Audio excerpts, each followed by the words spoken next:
So I started off at the portAudio docs where they have a nice sample saw wave project. And once I'd got my head around that saw wave project, I decided to write my own triangle wave project, which sounds a little something like this.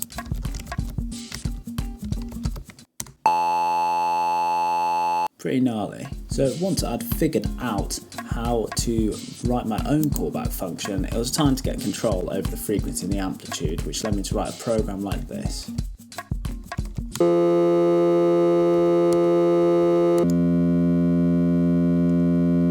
I've now got control over how loud it is and what octave the frequency is in. I then wrote a program that reads MIDI input, and as you can hear when I click the pad, you see the note information on the screen. This was really valuable in being able to control the oscillators within portAudio. I then made my callback function far more sophisticated, and this took a fair bit of time, but I managed to get to the point where I had different functions for different oscillators. I also had an envelope function that could control the amplitude based on certain situations. Oh, here it is. And I've also got an oscillator function which helps remove jump discontinuities when moving frequency.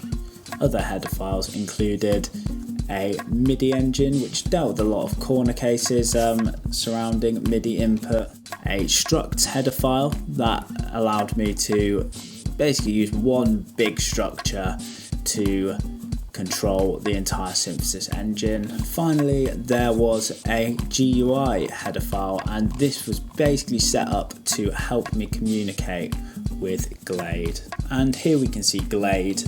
It's really simple, really easy GUI designer for C. And the final things I did was make a make file and a package config file.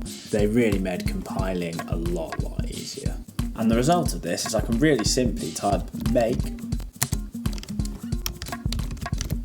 type main, pick my keyboard, really simply. I've also added functionality into